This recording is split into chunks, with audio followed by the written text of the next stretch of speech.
Secretary of Education, and I was one of the authors of their legislation there, which started their school change process in that state. Massachusetts, at the time that we started, was in the top third of the country in terms of academic performance. By the mid part of the last decade, Massachusetts wasn't merely first in the country in reading and math in 4th and 8th grades, but it ranked just behind Singapore, Hong Kong, South Korea, ahead of Japan, ahead of Finland, in the top performing countries of the world. And they did that because they held themselves to high standards. I had a brief conversation about this at the last work session. The question to me is always, is this what I would want for my child? My children went to public schools. I was a school board chair for half a decade in Massachusetts. I made decisions about about my kids and about the kids of my friends and neighbors to try to improve the schools.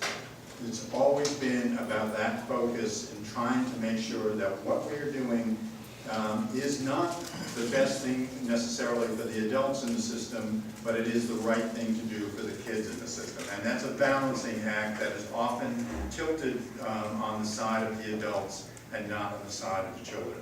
So my interest is to try to promote those programs and processes to raise the level of achievement for all children.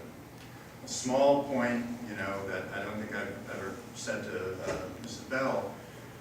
When we started in our reform effort in the early 1990s, the wealthier communities in the state said, well, we don't really need change. We just need a little more money and we're fine and everything else. The math achievement of those wealthier students was at this level, and of course, about 2 to 3 years below that was the level of the kids who were low income. By the mid part of last decade, the low income kids were performing at the same level as those kids in the early 90s that we started the effort with. Now there was still a gap, there was still a large gap, but we had raised the bar for everybody to such an extent that when you looked at what had been the mark of excellence in the early 90s was now the performance level for the poor kids. I think that can happen. I've seen schools turn around. I've seen districts turn around. And when I came here, one of the things that I did, I asked people all around the state, people that have been deeply involved with education, what school has turned around in this state? What district has turned around in the state? And that is exactly the same answer I got from them. It hasn't happened here. We don't have a history of that here. The only district that anybody pointed to that said, well, we made significant progress was in Huntsville. But outside of that, there was nobody that could hold up a school or a district and say, we have fundamentally altered the lives of children in this district. And so I know that can happen. I know what excellence is all about. There's a school in Boston, I've talked about, a couple of people set it up. It's a charter school, which I know has carried with it some baggage, but the reality is that these were smart people who had been teachers and they wanted to give something back, and they thought that they understood their students better than anybody else. One of those people was John King. John King worked with his friends to set up the school in Roxbury. That school in Roxbury, in its second year of performance, and again, they took their kids in from the Roxbury community in Boston by lottery. There was nobody who was entitled to a position in that school. It's a middle school, which is a very difficult age to start to try to work with kids. That school in 2 years not only gained up the deficiency that those kids had coming out of the City of Boston School District, but they were performing at the same level as the most wealthy communities in the state. They were in the top 10 in 8th grade math in that state. That's the top 10 in 8th grade math in the highest performing state in this country. That is a level of excellence that anybody should be aspiring to. And that is what I know is possible in education. That's what I know can be done. And it takes an awful lot of attention, and it takes a lot of energy, and it takes a lot of effort. And when I first listened to Mrs. Bell, who, by the way, did not vote for me for superintendent, you know, when I listened to her, what I heard was a passionate belief that children deserved better. And she talked in meeting after meeting, because I went back and I looked at the history of the board sessions and so forth, which is not something I'd recommend, by the way, you know. But I went back and saw that, and she always talked about her children in her failing schools, and nothing was changing, and nothing was moving forward. That can't be. We have to do this. We have to move the ball forward. We have to move the agenda forward. Otherwise, the society isn't going to work. And so, you know, I know from my experience, from my work with other schools and other districts, that there is an awful lot of success that's lying out there if we do it in the right way. Now, I know we've done things that people don't understand, and that's fine. I get that, you know, because, you know, I graduated from the Bill Belichick School of Charm, okay? Nick Saban was our valedictorian. I am not the most personable guy. I am not the most, you know, easy to know. But, you know, what I do care about is the educational program in this state and in this county. And I think, you know, that what we're trying to do in small steps and large is to fix what's going forward, what we have and where we're going forward. And when you take the deep dive that I have with my very able partners here, Shantia, Jamal, Barbara, I'd say Michael, but he doesn't really work on the academic side of things, you know. But you know, when we take the deep dive, what we see is management failure, just, you know, like a structural failure where they have not put the right people in place, they have not put the kind of support system in place to make the principals as good, the successful leaders that they should be. That's led to instability in schools, that leads to turnover among the staff, that leads to student failure. This is a prescription, that's a plan for failure. You know, we can change that if we support, if we find people who are good, we support them, we elevate their performance, and we hold them accountable for what they're doing, and we start to move forward. When I worked in Massachusetts, I worked with a group called the 10-Point Coalition. I don't know if many of you ministers know them, but Eugene Rivers, Ray Hammond were ministers in Boston, brilliant people, and they work very, very closely with us to try to improve not only the educational program in the state, but obviously to have a deep impact on the city of Boston. And they did it in a whole series of things. You know, I've been trying to have a conversation with people about some of the work that they did with something called Operation Ceasefire, which, if you don't know about that, I would encourage you to Google that and look it up, because the ministers played a powerful role in that effort. But they were able partners in this on all levels. They helped us make sure that kids came to school. They helped us make sure that somebody was reading to the kids, you know, all the time in school. The word deficiency of poor kids coming into school is enormous. It's millions of words that they do not hear, that they have not heard by the time that they get to school. You know what's a great thing to read to young kids? The Bible, because the stories are wonderful, and it's rich text, and it brings something to the kids that they, you know, brings values as well as literature to the kids that will elevate them. You can do something about that. You can help, you know, parents and grandparents read to their kids during the week. If they don't have a library card, if they don't have books at home, they often will have a Bible, and, you know, we can get Bibles to people. But the reality is that that kind of effort, small though it may be, can elevate the educational system and educational program for kids and help us. So I believe that that things can change. I know that we have a lot of work to do. We're taking some important steps now. We've fixed, not entirely, but to a large extent, the fiscal side of things.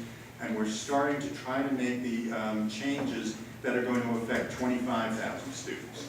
That's one level of work. That's a high level of work.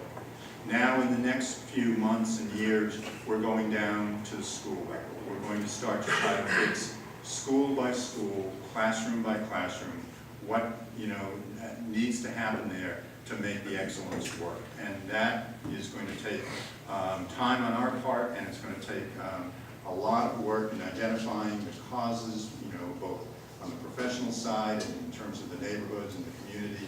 But we're going to try to do that, and we're going to try to work this through. And I hope we can be partners in this effort, because there is nothing more, I think, important in life than an education system. So, thank you.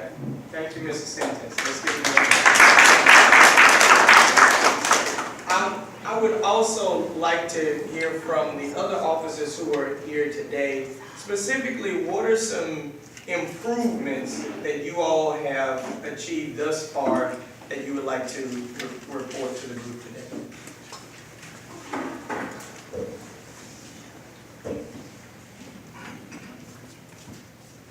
Good morning, everyone. Good morning. It's good to see everyone. Many familiar faces, and even a couple of students who were with me at Harvard High School. On May 1st, I took the job as the Chief Education Officer here at MPS. And our initial focus was to go in and begin restructuring the central office. And let me kind of explain what that means. Let me kind of use an analogy first. About 18 months, my church went through what we would call church revitalization. I'm sure most of the preachers in here understand exactly what that means. We began to look at our purpose. We began to look at our mission statement. We began to look at the gifts and talents of all of the individuals in the church. We began to look at why we exist and what the outcomes of our existence should be. Well, I see what we're doing right now as far as going in and the intervention as being revitalizing the school system. We're revisiting the purpose, the mission. We're looking at why we exist and if we're actually producing the product that we should. Earlier during the conversation I was having with some of the gentlemen at the table, we were talking about providing a workforce because business and industry is actually seeing that we have individuals who are not prepared to walk out of our schools into the workforce and do the work that is at hand. And so we see that that's one of the areas that we need to focus on. Because when a student walks across the stage, we are basically stamping him or her and saying, you are ready to go into the world, regardless if it's the military or four-year college or two-year college or straight into the workforce. And so we want to make sure that our efforts are supporting that mission that we have. And so how did we get started with this? We started looking at first restructuring the district office because we wanted to make sure we have the right positions, not necessarily people, but positions so that we can support schools. There are a number of positions at the central office that had been vacant for quite some time. These were positions, library media, counselors, director of career tech, a couple of more. These are positions that push guidance down to the schools so that they know exactly what to do and how to do it and meet that expectation. Because each time we push guidance to the schools, we're now saying this is a product, this is a program, this is a service that you should be providing to your students. Once we finished that, we started looking at the strategic plan, which Dr. Wright has been instrumental in assisting us with creating. And that the first goal in the strategic plan talks about a high reliable, high performing organization. Well, in order for us to do that, there are certain things that initially from a foundational standpoint that have to be in place. For one, a number of individuals complain that they can never get problems resolved. Well, we're looking at customer service. How do we go about providing the right message, the right information to our individuals without it being a hassle, without it being a work for them to get the information, which should be readily available, which means we have to start educating and training everyone from the top all the way down to the bottom so that problems can be resolved in a timely and efficient way. Now, to many of you, you say, well, that seems simple. But when you throw a lot of people in the mix, it is not as simple as you would think it would be.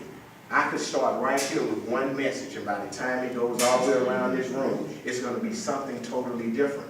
So part of my challenge with Mr. Tom Salters is to make sure that whatever guidance we push from this level to here is clear, is precise, and everyone can move forward with it once that information has been disseminated. So we're working on trying to improve our customer service. During the town hall meetings, that was one of the #1 issues that kept surfacing, was that you never can get the answer that you need. You never can find the right person. So we're trying to work on that. The next item that we're looking at is also trying to do an assessment of all of the programs that exist within our school and to see if they're actually working. We're taking inventory, in other words. We're trying to see if we're spending money in the right places for the right reasons, and if the programs we have actually been of any benefit to us. So we're going in and we're streamlining that. We're giving principals specific things that they need to do, and we're taking all the guesswork out of it. When you do not have individuals who supervise principals very closely, not that they're doing a poor job, but everyone may be doing just what he or she thinks is best in his or her setting, and not necessarily what's best across the board for everyone. So we have what is called, or what are called, principal leaders. Principal leaders are individuals who will be supervising the principal. And I'm bringing that up because in the past, they were called executive directors, and we only had one executive director supervising 58 schools. That was not possible. In my role in Mobile prior to coming here, I was an assistant superintendent, and I supervised 29 schools. My job was to make sure that the day-to-day operations in those schools happened in a timely manner, in a correct manner, so that the business that we expected to occur would actually happen. Well, that's what their charge is as well. They will be supervising principals, helping them with resolving problems, helping them keep a focus on instruction.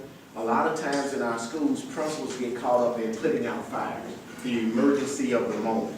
So at this present moment, they have someone who's going to tap them on the shoulder and say, hey, when was the last time you went in and visited a classroom? When was the last time you sat down with your teachers and led a data meeting to talk about the deficits and how you're going to address those deficits? So we're trying to put the right positions and the right people in place so that we can do the work. That's the initial task or the initial charge that we have. Now, we have committed 5 years to this plan. In year 1, our goal is to strictly go in and look at what's missing, what needs to be in place. And it's like peeling back the onion. Let me be truthful about it. Every day I'm finding something new, something different out.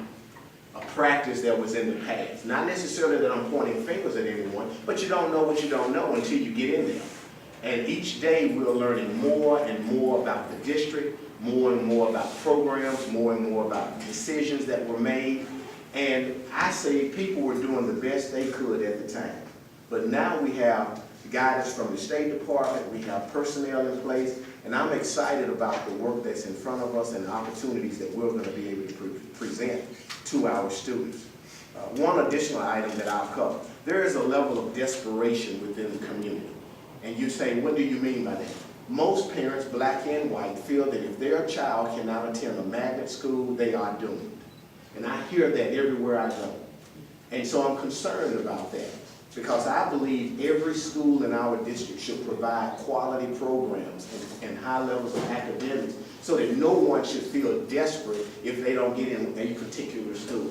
So one of the things that we're doing when I was talking about assessing our academics is looking at the types of programs we can put into each one of our schools. Quality programs, STEM, IB, expanding our AP programs, looking at coding in the middle schools, things that will make students and parents feel that we're being prepared, we're being challenged, and we're being offered something that's going to be beneficial once we leave this school and move to the next level. I think that's very important because when we've gone through all of our assessments, magnet schools constantly come up. Do I think they have a place? Absolutely. But I also believe every school, all schools should have something to offer so that that desperation does not exist. So that if you're not selected in the lottery, wow, I still can go to this school or that school and know that I'm going to walk out prepared. So these are just some of the things that we've already began working on. Again, we've only been in the process a few months. There's been a lot of chatter, a lot of conversation about it. And so my job has been to keep the principals, teachers, and my staff focused because they get caught up in the chatter sometime as well. But the work still must be done regardless of all the noise that surrounds us. I think those are the comments that I would like to share right now. I'm going to turn it back over to you unless you want me to stand and answer questions or something. But I have some very intelligent people here, so I don't want to be in the way. I'd just like to add, and I'm